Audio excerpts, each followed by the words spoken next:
Hello dear students. आज हम लोग इलेक्ट्रोस्टैटिक का फर्स्ट यूनिट पढ़ेंगे, जो कि आपकी एनसीईआरटी टेक्स्ट बुक के according electric field and charge है, जिसमें हम इसका basic introduction and Coulomb's law यहाँ तक कंप्लीट करेंगे इस वीडियो में। और कुछ न्यूमेरिकल क्वेश्चंस करेंगे। इसके आगे फिर हम नेक्स्ट वीडियो स्टार्ट करेंगे, उसमें कवर होगा। राइट, चलो यहाँ से हम फर्स्ट यूनिट स्टार्ट कर रहे हैं। तो ये जो ब्रांच है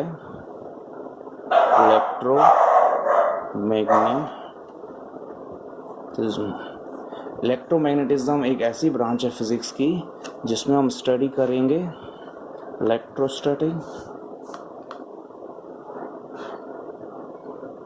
इलेक्ट्रोस्टैटिक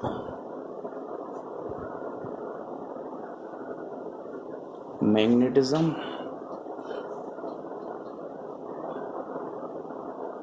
इलेक्ट्रोमैग्नेटिक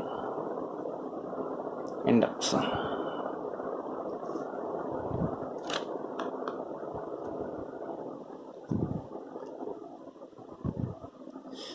तो ये electromagnetism is a branch of physics in which we will study electrostatic, magnetism and electromagnetic induction. जिसमें इलेक्ट्रोस्टैटिक के अंदर आता है, इलेक्ट्रोस्टैटिक वो ब्रांच है फिजिक्स की जिसमें हम स्टडी करते हैं charge is at rest. Rest means charge जो है कि मूव नहीं करेगा, charge is not moving, charge is still at rest. और मैग्नेटिज्म में हम बात करेंगे किसकी? Charge is moving. And electromagnetic induction में इसमें हम बात करेंगे किसकी? Charge is accelerating with some velocity. तो इलेक्ट्रोस्टैटिक में हम बात कर रहे हैं चार्ज जो कि बिल्कुल रेस्ट पे है, बिल्कुल भी मूव नहीं कर रहा है।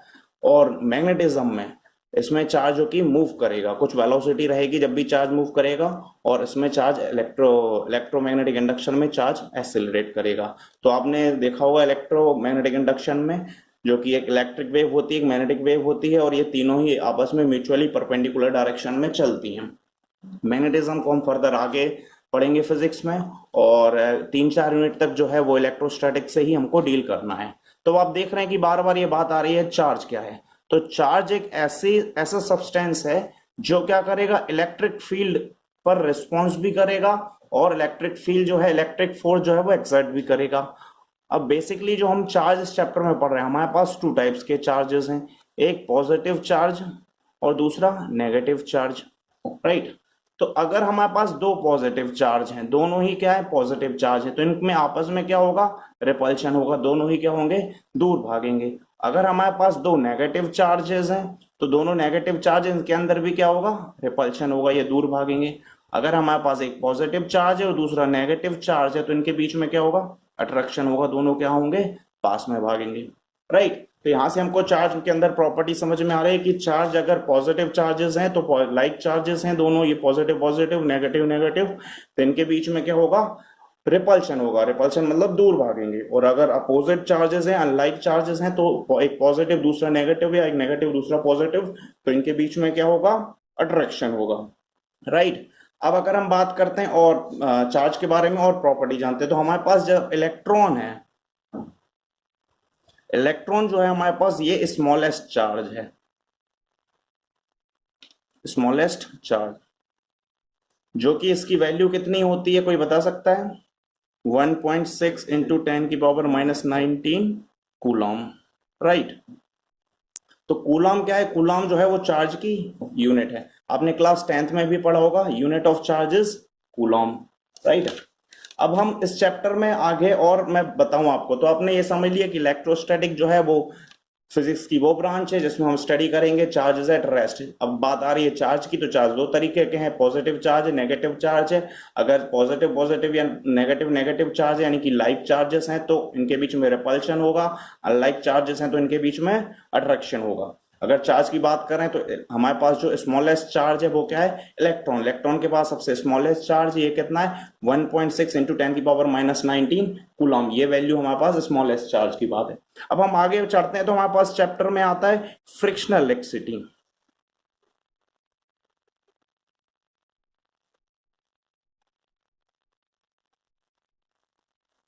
Frictional electricity. फ्रिक्शनल इलेक्ट्रिसिटी वो इलेक्ट्रिसिटी है, ये तब प्रोड्यूस होगी जब हम कोई भी दो सरफेसेस को क्या करेंगे, रब करेंगे।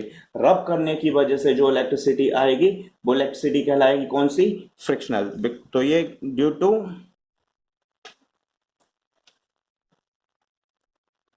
रबिंग, मैं यहां पे लिख दे रहा हूं फ्रिक्शनल इलेक्ट्रिसिटी कैसे आएगी, ड्यू टू रबिंग। अगर मान लीजिए ये आपके पास क्या है, ग्लास रॉड है, ठीक है, और अगर आपने इसको जो है एक सिल्क क्लॉथ से रब कर दिया, इस ग्लास रॉड को आपने सिल्क क्लॉथ से रब कर दिया, तो आपके पास क्या होगा, ये जो ग्लास रॉड है, ये आप देखोगे तो ग्लास रॉड के ऊपर जो है कैसे चार्जेस आ जाएंगे, पॉजिटिव चार्ज, और सिल्क क्लॉथ के ऊपर जो है वो आ जाएंगे कैसे, नेगेटिव चार्ज। ठीक है, तो जब हम इन दोनों ऑब्जेक्ट्स को रब करते हैं तो उस टाइम पे क्या होता है कि इनके वर्क फंक्शन के अकॉर्डिंग जो ग्लास रॉड के ऊपर जो इलेक्ट्रॉन होते हैं, ये ग्लास रॉड अपने इलेक्ट्रॉन डोनेट कर देता है सिल्क क्लॉथ के पास, सिल्क क्लॉथ को। तो ग्लास रॉड जो कि इलेक्ट्रॉन डोनेट करता है, जिससे इलेक्ट्रॉन निकलते हैं वो पॉजिटिवली चार्ज हो जाता है, और जिसमें इलेक्ट्रॉन आते हैं वो नेगेटिवली चार्ज हो जाता है। तो जितने इलेक्ट्रॉन्स ग्लास रॉड रहेगा सिल्क को, तो उतने ही पॉजिटिव ग्लास रॉड के पास आएंगे, उतने ही नेगेटिव, यानी दोनों ही बॉडी के पास इक्वल एंड अपोजिट चार्जेस आएंगे, राइट। तो अब अगर मैं देखूंगा तो मेरे पास ग्लास रॉड जो कि पॉजिटिवली चार्ज हो जाएगी और सिल्क क्लॉथ जो कि नेगेटिवली चार्ज हुआ। अब ये जो चार्जिंग की है मैंने, ये चार्जिंग कैसे की है मैंने, रब करने से। तो रब यानी कि किसकी कैटेगरी में आता है, फ्रिक्शन कैटेगरी। तो ये पूरा प्रोसेस कैसा हुआ, फ्रिक्शनल इलेक्ट्रिसिटी कहलाया। सिमिलरली अगर मैंने एक और एबोनाइट या अंबर रॉड ले ली, एबोनाइट और अंबर, इसको अगर मैं फर, एक दूसरा कपड़ा है फनानेल या फर, इससे रब किया, तो एबोनाइट रॉड जो है वो नेगेटिवली चार्ज होगी और फर जो है वो पॉजिटिवली चार्ज हो जाएगा। ठीक है, सिमिलरली तो यहाँ पे जो इलेक्ट्रॉन फर से वो एबोनाइट की ओर ट्रांसफर हो जाते हैं, फर से इलेक्ट्रॉन एबोनाइट रॉड पे ट्रांसफर हो गए, और एबोनाइट रॉड जिसने इलेक्ट्रॉन गेन किए हैं वो नेगेटिवली चार्ज हो गए, और जिसने इलेक्ट्रॉन डोनेट किए हैं वो पॉजिटिवली चार्ज हो गया। इसलिए मैं आपके, तो जैसे ये पेज मेरा कंप्लीट होता है, इस पेज का आप क्या ले लेंगे, स्क्रीनशॉट, राइट। अब मैं पेज टर्न करने वाला हूं, मैं 2 मिनट वेट कर रहा हूं स्क्रीनशॉट के लिए, आप स्क्रीनशॉट ले लें, उसके बाद जो है मैं पेज टर्न कर रहा हूं, ठीक है।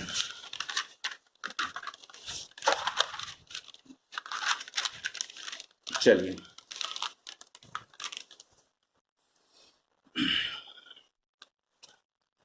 देखिए भाई फ्रेंड्स, अब आगे मैं आपको अगर बताता हूं, तो मैंने अभी पिछले ही एक्सपेरिमेंट में दो ये जो ग्लास रॉड चार्ज की हुई थी, तो आपने देखा था एक जो ग्लास रॉड है इसके ऊपर पॉजिटिव चार्ज आए हुए थे, ठीक है, ये कहती है ग्लास रॉड, ये जो ग्लास रॉड इसके ऊपर पॉजिटिव चार्ज। अब मैंने एक और ग्लास रॉड इसके पास लेके आया, ये रखी हुई है, ये भी पॉजिटिवली चार्ज है, इसको भी मैंने सिल्क क्लॉथ से रब कर किया था, ये भी क्या है, ग्लास रॉड है। देखिए ध्यान से देखिए, एक ग्लास रॉड जिसको मैंने सिल्क क्लॉथ से रब किया, तो सिल्क क्लॉथ नेगेटिव चार्ज हो गया और ग्लास रॉड जो है वो पॉजिटिव चार्ज हो गई, तो उसको मैं यहां ले आया और सिल्क क्लॉथ को मैंने डस्टबिन में फेंक दिया। दूसरी ग्लास रॉड थी जिसको अगेन मैंने सिल्क क्लॉथ से चार्ज किया, रब किया, तो ये अगेन पॉजिटिवली चार्ज हो गया और सिल्क क्लॉथ को डस्टबिन में फेंक दिया। तो आप देख रहे हैं ये दोनों ग्लास रॉड को मैं अपने पास में लेके आया, तो ये दोनों ही है, क्योंकि इस पे भी पॉजिटिव चार्ज है, इस पे भी पॉजिटिव चार्ज है, तो इन दोनों में क्या होगा, रिपल्शन, ये दोनों क्या होंगी, दूर भागेंगी, रिपल्शन होगा, राइट। अब अगर मैं एक ग्लास रॉड ले आया जिसपे पॉजिटिव चार्ज है सिल्क क्लॉथ से चार्ज करके, और दूसरी में रॉड लेके आया कौन सी, अंबर रॉड या एबोनाइट, एबोनाइट रॉड, ठीक है, इसके ऊपर कैसे चार्जेस होते हैं, नेगेटिव, ठीक है। तो अब ये, अब इसको मैंने रब किससे किया था, ग्लास रॉड को जो है, ग्लास रॉड को मैंने सिल्क क्लॉथ से रब किया था, और एबोनाइट रॉड को मैंने किससे रब किया था, फर से। तो अब इसके ऊपर पॉजिटिव चार्ज है और एबोनाइट रॉड के ऊपर नेगेटिव चार्ज है, दोनों के ऊपर क्या है, अनलाइक चार्ज है, तो ये क्या होंगी, अट्रैक्ट करेंगे, ठीक है। तो यहां से हमको ये समझ में आ रहा है कि रब करने से फ्रिक्शनल इलेक्ट्रिसिटी जो है वो किस तरीके से ट्रांसफर होती है। अब आप ऑब्जर्व कर रहे हो, देखो आपने पिछली क्लासेस में भी पढ़ा होगा और छोटी क्लासेस में भी पढ़ा होगा, कुछ मटेरियल जो होते हैं हमारे पास दो तरीके के हैं, या तो कंडक्टर होंगे या फिर इंसुलेटर होंगे। डाइइलेक्ट्रिक भी होते हैं जो वो भी इंसुलेटर कहलाते हैं, उनके आगे मैं फर्दर आपको जब आगे पढ़ाऊंगा तब बताऊंगा। तो आप देखिए, जैसे कंडक्टर की अगर मैं बात करूं तो इसमें मान लीजिए आपको आयरन हो गया, एल्यूमिनियम हो गया, कॉपर हो गया, राइट, और भी हो सकते हैं, है ना। लेकिन अगर मैं बात करूं इंसुलेटर की, तो आप इंसुलेटर में देख सकते हैं आपने ग्लास, एबोनाइट, प्लास्टिक, और भी रबर, और भी बहुत सारे मटेरियल हैं। तो आप ऑब्जर्व कर रहे हो, अभी मैंने जब भी फ्रिक्शनल इलेक्ट्रिसिटी स्टार्ट किया और मैंने चार्ज किया, रब करके चार्ज किया, तो जब मैं चार्ज कर रहा हूं रब करके, तो आप देख रहे हो ग्लास रॉड को रब किया, एबोनाइट रॉड को रब किया, आगे फर्दर मैं और भी मटेरियल जो रब कर रहा हूं। तो ये सारे जो मटेरियल आपने ऑब्जर्व करने की कोशिश नहीं की हो तो मैं बता दूं, ये सारे मटेरियल जो है वो इंसुलेटर की कैटेगरी के मैंने मटेरियल यूज किए हैं। तो जो मटेरियल इंसुलेटर की कैटेगरी है उनको रब कर रहा हूं, राइट। और कर भी किस मटेरियल से रहा हूं, वो भी इंसुलेटर है, यानी कि सिल्क क्लॉथ भी इंसुलेटर है, और यहाँ पे तुम्हारा एबोनाइट के केस में फर भी इंसुलेटर है। दोनों ही इंसुलेटर है, उनको मैं रब कर रहा हूं, और मेरे पास इलेक्ट्रिसिटी जो डेवलप हो रही है वो कैसी हो रही है, स्टैटिक, हाँ, इलेक्ट्रोस्टैटिक, यानी कि रुकी हुई इलेक्ट्रिसिटी, रेस्ट वाली। इलेक्ट्रोस्टैटिक जो है वो कैसी वाली इलेक्ट्रिसिटी है, रेस्ट वाली। तो कहने का मतलब ये हुआ कि अगर मैं मेटेलिक कंडक्टर्स, जितने भी कंडक्टर्स थे हमारे पास, आयरन हो, एल्यूमिनियम हो, कॉपर हो, इनको अगर मैं रब करता तो क्या होता, जो इस एंड पे जो चार्ज आता वो मूव कर जाता आगे, यहाँ पे जो आप चार्ज लेके आते वो आगे मूव कर जाता, और ये चार्ज कभी स्टैटिक नहीं होता। समझ में आ रहा है। तो अगर इंसुलेटर, जितने भी मैं नॉन कंडक्टिंग मटेरियल्स हैं मेरे पास, जितने भी इंसुलेटर है, वो इंसुलेटर को ही मैं स्टैटिक इलेक्ट्रिसिटी में यूज कर पाऊंगा, कंडक्टर्स को मैं यूज नहीं कर पाऊंगा। ये बात आपको समझ में आती है, राइट। अब कुछ बॉडीज जो है मैं आपको यहाँ पे रख दे रहा हूँ, कुछ बॉडीज के नाम लिख रहा हूँ, ठीक है। यहाँ पे आएंगे पॉजिटिव वाली, पॉजिटिव चार्ज, और यहाँ पे आएंगी नेगेटिव, ठीक है। देखिए, तो सबसे पहले मैं यहाँ पे कॉलम्स बना दे रहा हूँ। ग्लास और सिल्क का कॉम्बिनेशन है, ग्लास और सिल्क को मैंने आपस में रब किया, तो ग्लास ने पॉजिटिव चार्ज लेगी हमेशा, और सिल्क जो है नेगेटिव चार्ज होगी हमेशा, ठीक है। तो ग्लास जो है वो हमेशा क्या करेगा, डोनेट करेगा इलेक्ट्रॉन, और तो ये ग्लास और सिल्क का कॉम्बिनेशन, ग्लास पॉजिटिव हो जाएगा और सिल्क जो है वो नेगेटिव होगा। सिमिलरली फर और इबोनाइट, इसमें जो है वो फर जो है वो पॉजिटिव होगा और एबोनाइट जो है वो नेगेटिव होगी, ठीक है। यहाँ पे भी एबोनाइट नेगेटिव लिया है। फिर वूल यानी कि ऊन और प्लास्टिक, वूल एंड प्लास्टिक, तो वूल और प्लास्टिक में जो वूल है वो पॉजिटिव होगा और जो प्लास्टिक है वो नेगेटिव होगी। फिर एक और मैं ले रहा हूं वूल और रबर, वूल और रबर के केस में जो है वूल तो अगेन वही पॉजिटिव ही होगा, अगले केस में बदल तो नहीं जाएगा, और रबर जो है वो नेगेटिव हो जाएगी, ठीक है। तो आप इस पेज का स्क्रीनशॉट ले सकते हैं। मैं 1 मिनट के लिए रुक जा रहा हूं और फिर अगले पेज पे चलता हूं।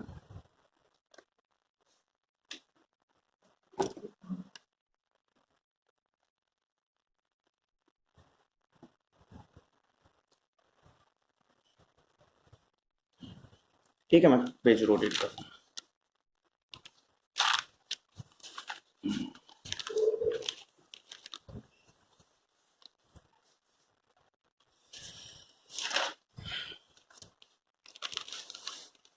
तो एक इलेक्ट्रॉन पे कितना चार्ज होता है, 1.6 इंटू 10⁻⁻19 कूलम, राइट।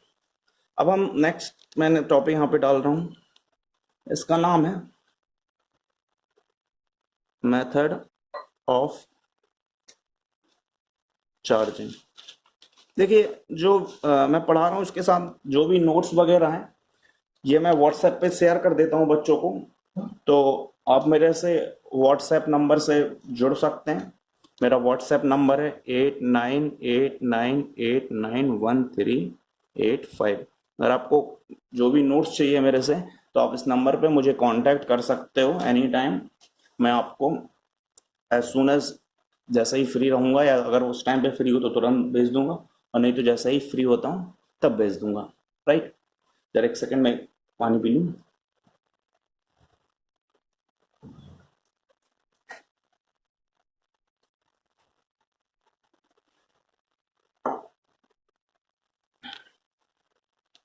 अब बात आ रही है मेथड ऑफ चार्जिंग। तो हमारे पास दो मेथड है, बाई कंडक्शन और दूसरी मेथड है बाई इंडक्शन।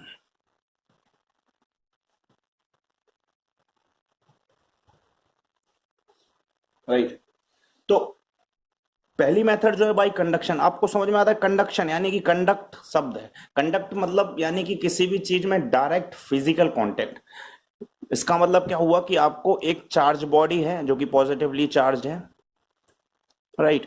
इसके कांटेक्ट में अगर आप एक दूसरी अनचार्ज बॉडी लेके आओगे जो कि पहले से चार्ज नहीं है, तो इस बॉडी के कांटेक्ट में आने से ये बॉडी जो है वो चार्ज हो जाएगी। तो इस मेथड को बोलते हैं charging by conduction, by direct contact, direct contact. But in case of by induction, induction के केस में आप इसको डायरेक्ट कांटेक्ट नहीं करा सकते हो। तो फिर आप कैसे कराओगे? तो आपके पास मान लीजिए एक जो बॉडी है ये न्यूट्रल है, कोई चार्ज नहीं है इस पे, राइट। तो अगर इस बॉडी के कांटेक्ट में मैं मतलब इसको डायरेक्ट कांटेक्ट नहीं कर सकता, इसके पास में मैं एक बॉडी लेके आया, ये बॉडी जो थी ये पॉजिटिवली चार्ज थी, मैंने इसको डायरेक्ट कांटेक्ट नहीं कराया, ये बात याद रखिए आप।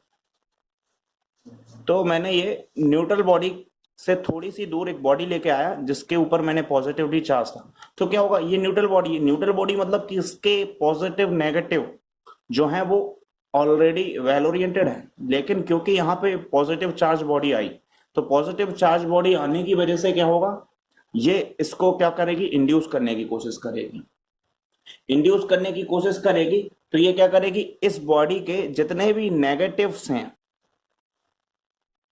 इन सबको अपनी ओर खींचेगी, positive strong electric field generate करेगी। तो इसमें से अपोजिट चार्जेस, नेगेटिव चार्जेस को ये क्या करेगी, अपनी ओर खींचेगी। तो इस बॉडी के सारे नेगेटिव जो है वो एक साइड ओरिएंटेड हो जाएंगे, और जो पॉजिटिव हैं वो दूसरी साइड ओरिएंटेड हो जाएंगे। तो एक साइड सारे नेगेटिव ओरिएंटेड हो गए, दूसरी साइड सारे पॉजिटिव ओरिएंटेड हो गए, राइट। अब क्या होगा, अभी इसको इसी कंडीशन में रखा है, मैं आगे एक लाइन और इसको दिखा रहा हूं। तो अभी मैंने इसको यहां से हटाया नहीं है, यानी कि ये बॉडी एज इट इज यहां पर है, ठीक है। और ये वाली बॉडी जिसके पॉजिटिव एक साइड ओरिएंटेड हो गए थे और नेगेटिव एक साइड ओरिएंटेड हो गए थे, ये अभी यहाँ है। तो इस बॉडी ने क्या किया, सारे के सॉरी उल्टा बना दिया मैंने, यहाँ पे नेगेटिव होंगे और यहाँ पे पॉजिटिव होंगे, ठीक है। तो इसके पॉजिटिव इसके नेगेटिव को अट्रैक्ट करेंगे, राइट।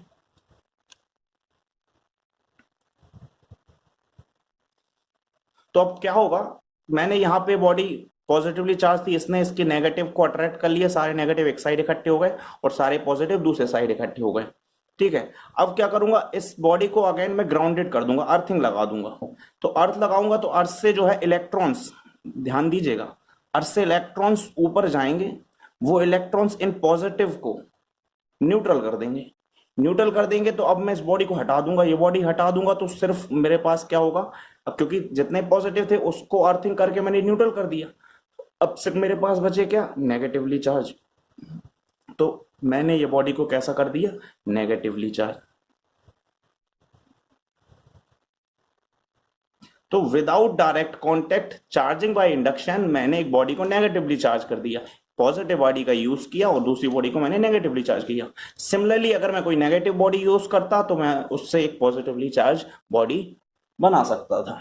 तो दो मेथड मैंने आपको मेथड ऑफ चार्जिंग बताई, एक मेथड बाई कंडक्शन जिसमें कि डायरेक्ट कांटेक्ट होता है, अनचार्ज बॉडी को चार्ज बॉडी के डायरेक्ट कांटेक्ट में लेके आएंगे तो ये बॉडी भी जो है वो चार्ज हो जाएगी। लेकिन दूसरा मेथड था बाई इंडक्शन, इंडक्शन में कोई डायरेक्ट कांटेक्ट नहीं होता, चार्ज बॉडी से थोड़ी सी दूर से अनचार्ज बॉडी लेके आया, उसने क्या किया, एक इंडक्शन फील्ड जनरेट की, जिसकी वजह से इसके अपोजिट चार्जेस एक साइड इकट्ठे हो गए और दूसरे चार्जेस दूसरी साइड इकट्ठे हो गए। उसने उसको फर्दर मैंने ग्राउंडेड करके इलेक्ट्रॉन की मदद से पॉजिटिव चार्ज को न्यूट्रलाइज कर दिया और then body become the negatively charged. आप इसका स्क्रीनशॉट ले सकते हैं। अब मैं कुछ फैक्ट बताने वाला हूं आपको। जो भी चार्ज होते हैं always reside on the outer surface of conductor. Charges जो होते हैं वो हमेशा सरफेस के आउटर कंडक्टर पे होते हैं। और जो चार्ज मैंने कोई भी ऑब्जेक्ट को, अगर मैंने फॉर एग्जांपल ये मेरे पास ग्लास रॉड है, ठीक है, तो ये आप देख रहे हो ये ग्लास रॉड है मेरे पास, काफी बड़ी ग्लास रॉड है, और ये छोटा सा सिल्क का क्लॉथ लिया मैंने, ये क्या है, ठीक है। तो इस सिल्क क्लॉथ से मैंने इस ग्लास रॉड को रब किया, तो मैंने जो पोर्शन रब किया वो पोर्शन इतना पोर्शन है, इस पोर्शन को बस रब किया मैंने, इस पोर्शन को रब किया, यानी कि सिर्फ इस पोर्शन पे जितने भी पॉजिटिव चार्ज आए होंगे वो सिर्फ इसी पोर्शन पे रहेंगे। ये वाले जो पॉजिटिव चार्ज है वो आगे मूव नहीं करेंगे, राइट, ये सिर्फ इसी पोर्शन पे रहेंगे। तो इसीलिए जो हम स्टैटिक इलेक्ट्रोस्टैटिक में पढ़ते हैं तो ये जो चार्ज होते हैं फर्दर आगे मूव नहीं करते हैं, और जितने पॉजिटिव इस पर आएंगे उतना ही नेगेटिव सिल्क क्लॉथ पर जाएंगे, ठीक है ये। और हाँ, एक और प्रॉपर्टी लगती है, मैं यहीं पे नोट डाउन कर दे रहा हूं, conservation of charge. Conservation of charge, तो जैसा कि आप लोग जानते हैं, आपने कंजर्वेशन ऑफ एनर्जी भी पढ़ा होगा, energy neither created not destroyed. तो सिमिलरली चार्ज भी जो है वो हम क्रिएट भी नहीं कर सकते और डिस्ट्रॉय भी नहीं कर सकते। तो क्या कर सकते हैं, जैसे हमने एक ऑब्जेक्ट से दूसरे ऑब्जेक्ट की ओर ट्रांसफर कराया, हमने फ्रिक्शन कराया, फ्रिक्शन की वजह से क्या हुआ, एक ऑब्जेक्ट की एनर्जी दूसरी ऑब्जेक्ट में बिकॉज ऑफ फ्रिक्शन, घर्षण, रब करने की वजह से ट्रांसफर हुई और उसने दूसरी ऑब्जेक्ट को चार्ज करने की कोशिश कर दी। तो हम एनर्जी की तरह चार्ज को भी जो है वो ट्रांसफर कर सकते हैं, राइट। इसमें भी कंडक्शन में देखा होगा आपने, एक की मदद से दूसरे को चार्ज किया, इंडक्शन में भी एक की मदद से दूसरे को चार्ज किया, राइट। तो हम चार्ज क्रिएट नहीं कर सकते, जनरेट नहीं कर सकते, charge can be one form transfer to one form to another form, because ये भी एक एनर्जी का ही फॉर्म है, ठीक है।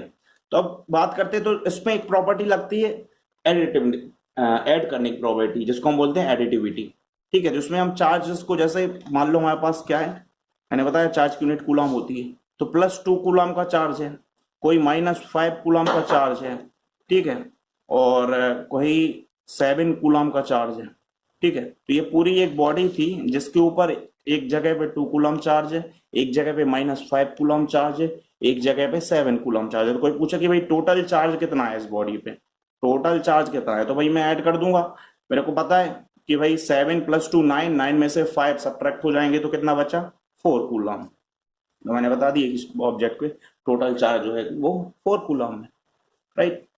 तो इस तरह से बहुत सिंपल है, आप इसका स्क्रीनशॉट ले सकते हैं।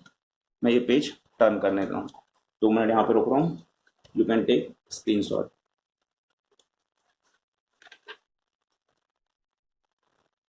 ठीक है।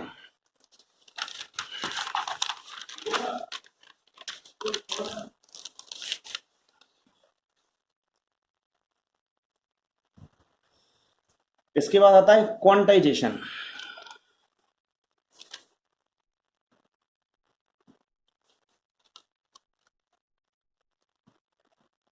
Quantization of charge, quantization of charge, quanta मतलब एक बहुत छोटा स्मॉल पैकेट बंडल्स जिसको हम बोलते हैं क्वांटाइजेशन, क्वांटम मैकेनिज्म से आया है क्वांटाइजेशन ऑफ चार्ज। तो चार्ज जो होता है बहुत छोटा होता है, ये इंटीग्रल मल्टीपल, ये हमको बताता है कि Q इक्वल्स टू क्या होता है, +-NE, ठीक है, where E stands for electron और N जो है, N की वैल्यू क्या हो सकती है, 1 2 3 एंड सो ऑन, इंटीजर होगी। कभी इसको हम, क्योंकि चार्ज जो इलेक्ट्रॉन के आप और फर्दर टुकड़े नहीं कर सकते, electron is the smallest unit, right, electron के आप और फर्दर नहीं टुकड़े, तो जो इलेक्ट्रॉन के मल्टीपल में है, जो भी चार्जेस किसी भी ऑब्जेक्ट पे मल्टीपल ऑफ इलेक्ट्रॉन्स है, तो आप उसके और फर्दर टुकड़े नहीं कर सकते। तो यानी कि स्मॉलेस्ट होगा तो 1 इलेक्ट्रॉन होगा, और से ज्यादा होगा 2 3 4 एन इनफाइनाइट 100,000 जितने भी होगा उतने इलेक्ट्रॉन। तो आप कभी ऐसा नहीं कर सकते कि किसी भी ऑब्जेक्ट पे आप बोलो कि ये जो है Q इक्वल्स टू 3.5 E है, तो आप यहाँ पे जो है n की वैल्यू 3.5 नहीं लिख सकते भाई, 3.5 इलेक्ट्रॉन नहीं हो सकते, या तो 3 होंगे या 4 होंगे, आइदर 3 होंगे और 4 होंगे, 3 या 4 होंगे, 3.5 या 3.2 या 3.4 या 3.7 ऐसा कुछ नहीं होगा, इंटीजर्स होंगे ये, राइट। तो आप चार्जेस के फर्दर टुकड़े नहीं कर सकते। हाँ, लेकिन फर्दर रिसर्च में अभी बुक्स वगैरह में अपलोड नहीं हुए, लेकिन फर्दर रिसर्च में एक बात आई है कि क्वार्ट्ज करके एक सब्सटेंस है जिस पर जो चार्ज है वो क्या है, 1/3 ऑफ इलेक्ट्रॉन, और कह सकते हैं 2/3 ऑफ इलेक्ट्रॉन। क्वार्ट्ज करके एक सब्सटेंस है, उस पर ये जो चार्ज, ये कुछ बुक्स वगैरह में आता है, इंटरनेट पर स्टडी करो तो आपको ये पता चलता है, ठीक है। तो ये अभी रिसेंट रिसर्च में आया है कि ये एक ऐसा सब्सटेंस है, यही एक सब्सटेंस है जिसपे इलेक्ट्रॉन से कम चार्ज है। यहाँ पे भी इलेक्ट्रॉन से कम चार्ज 2/3 ऑफ इलेक्ट्रॉन और 1/3 ऑफ इलेक्ट्रॉन, बाकी इलेक्ट्रॉन ही स्मॉलेस्ट यूनिट है, ठीक है। तो अब बात आती है यूनिट ऑफ चार्ज। तो चार्ज की यूनिट क्या है भाई, आप कूलॉम जो है वो चार्ज की यूनिट है। अच्छा, आप एक चीज बताइए, करंट जिसको हम आई से डिनोट करते हैं, तो करंट क्या होता है ये बताइए। Flow of charge per unit time, right. तो ये T स्टैंड्स फॉर टाइम, इस Q की यूनिट मेरे को निकालना है, इसकी यूनिट हो गई एम्पियर और टाइम की यूनिट हो गई सेकेंड। तो अगर मैं चार्ज Q को यहाँ ले आऊं और इस सेकेंड को यहाँ ले जाऊं तो ये हो जाएगा एम्पियर सेकेंड, राइट, या AS लिख सकता हूँ, ठीक है, जो कि किसके बराबर होगा, कूलॉम के बराबर। तो कूलॉम इसकी क्या है, ऐसा यूनिट है, ठीक है, किसकी, चार्ज की।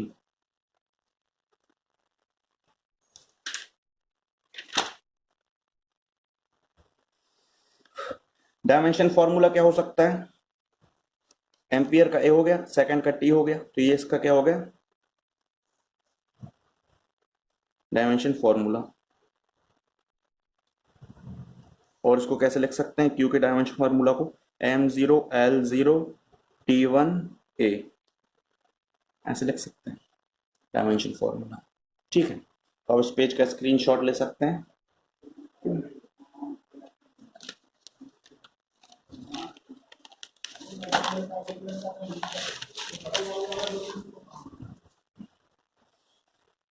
अब हम पहुंचते हैं कहाँ पे, कूलॉम्स लॉ।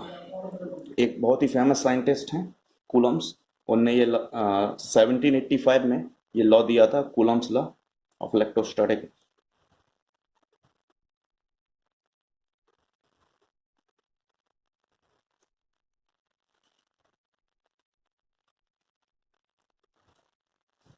राइट। तो according to Coulomb's law, Coulomb's ने कुछ बातें कही थी। तो कूलम्स ने बोला था कि अगर कोई भी दो चार्जेस होंगे, मान लो एक चार्ज मैंने मान लिया Q1, दूसरा चार्ज ये है Q2। अब बात आती है कि ये दो चार्जेस होंगे तो इन दोनों चार्जेस में आपस में, इनमें जो भी कुछ डिस्टेंस पे होंगे, मान लिया कोई डिस्टेंस है R इनके बीच में, एक चार्ज Q1 है, दूसरा चार्ज Q2 है, और ये कुछ डिस्टेंस इन दोनों के बीच में जो कि R है, R डिस्टेंस से इन दोनों को एक दूसरे के बीच में रोका गया है, राइट। तो अब उसने कूलम्स ने बोला था कि कोई भी अगर दो चार्जेस होंगे तो उन पे जो लगने वाला फोर्स है, इलेक्ट्रोस्टैटिक फोर्स F, जो इन दोनों में लगने वाला फोर्स है, इलेक्ट्रोस्टैटिक फोर्स, ये it is directly proportional to the product of charge, उन दोनों चार्जेस के प्रोडक्ट के बराबर होगा। F is also inversely proportional to the square of distance between them, और जो फोर्स इलेक्ट्रोस्टैटिक फोर्स वो इनवर्सली प्रोपोर्शनल होगा किसके, स्क्वायर, उन दोनों के बीच का जो डिस्टेंस उसके डिस्टेंस के स्क्वायर के बीच में। तो अगर इन दोनों को हम कंबाइन करते हैं, F इक्वल टू ये हो जाएगा Q1 Q2 upon R square, direct F directly proportional to Q1 Q2 upon R square. अब हम यहां से प्रोपोर्शनलिटी साइन हटाएंगे तो एक कोई कांस्टेंट आएगा K, Q1 Q2 upon R square, ठीक है। तो अब देखिए इस K की वैल्यू क्या होगी, K जो कि क्या है, कांस्टेंट ऑफ प्रोपोर्शनलिटी, इसकी वैल्यू होगी, K की वैल्यू होगी 1/4 पाई एप्सिलॉन नॉट। K की वैल्यू होगी क्या, 1/4 पाई एप्सिलॉन नॉट, जिसमें एप्सिलॉन नॉट क्या है, एप्सिलॉन नॉट क्या है, permittivity, permittivity of free space. ठीक है, एप्सिलॉन नॉट की वैल्यू कितनी होती है बताया मेरे को, किसी को मालूम है? 8.85 इंटू 10 की पावर -12 यूनिट बता सकता है कोई? बताइए। 8.85 इंटू 10 की पावर -12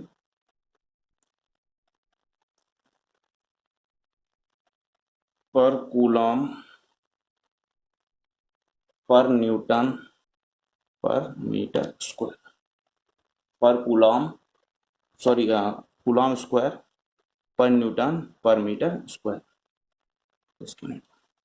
ठीक है, अब देखिए फिर से मैं बता रहा हूँ, कूलम्स लॉ कहता है कि according to Coulomb's law the electrostatic force of attraction is directly proportional to the product of charges and it is also inversely proportional to the square of distance between them. हम proportionality का sign हटाते हैं, मतलब हम इसको further in दोनों equations को combine करते हैं, ये 1 हो गई ये 2 हो गई, कंबाइन करते हैं तो हम कांस्टेंट आता है k एंड देन k की वैल्यू 1/4 पाई एप्सिलॉन नॉट है, राइट। इस k की फर्दर k की वैल्यू नहीं एप्सिलॉन नॉट की, और k की वैल्यू जो है 1/4 पाई एप्सिलॉन नॉट की, टोटल की वैल्यू जो है वो है 9 इंटू 10 की पावर 9। ये इसकी वैल्यू है, इसकी यूनिट होगी न्यूटन मीटर स्क्वायर पर कूलम स्क्वायर। ठीक है, और इस फोर्स की यूनिट तो न्यूटन होगी। अब देखिए मैं यहाँ पे एक और आपको फिर से वापस लेके आता हूँ। अब मान लीजिए अगर इन दोनों चार्जेस में से अगर Q1 में सपोज पॉजिटिव लेता और Q2 पॉजिटिव लेता, तो इन दोनों में जो फोर्स लगता वो क्या होता? रिपल्सिव फोर्स जो है वो दूर भागता। तो ये जो F होता है ये कैसा फोर्स होता? रिपल्सिव। जो यहाँ होता वही यहाँ होता। तो ये फोर्स क्या, अगर इक्वल चार्जेस होते तो यहाँ दोनों पे वैल्यू बराबर, जितना प्लस क्यू है, मान लो 2 कूलम ये है पॉजिटिव, 2 कूलम ये है पॉजिटिव, तो इन दोनों के बीच में जो फोर्स ऑफ अट्रैक्शन रखता तो यहाँ और यहाँ पे दोनों जगह सेम वैल्यू आती, और कैसा होता? रिपल्सिव।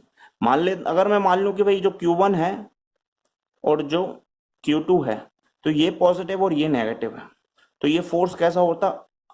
अट्रैक्टिव। यहाँ पे जो फोर्स होता वो अट्रैक्शन वाला होता। समझ में आ रहा है आपको? तो ये डिपेंड करेगा कि nature of charge, charge positive है कि नेगेटिव है, उसके ऊपर डिपेंड करेगा कि जो फोर्स है वो रिपल्सिव नेचर का है या अट्रैक्टिव नेचर का है। ठीक है, अट्रैक्शन हो रहा है। इसके आगे हम बात करेंगे कि भाई Coulomb's law in vector form. तो जो कूलम्स लॉ वेक्टर फॉर्म है वो इसी पर डिपेंड करेगा। अब हम वेक्टर, आपने जब भी बात करते हैं हम वेक्टर की, तो वेक्टर जहां भी इंक्लूड होता है वहां पे हम डायरेक्शन की बात करने लगते हैं। तो Coulomb's law in vector form ये मैं आपको नेक्स्ट क्लास में बताऊंगा। ठीक है, थैंक यू। आज के लिए इतना, आप इसका स्क्रीनशॉट ले लेंगे, rest we will discuss in next class. Bye.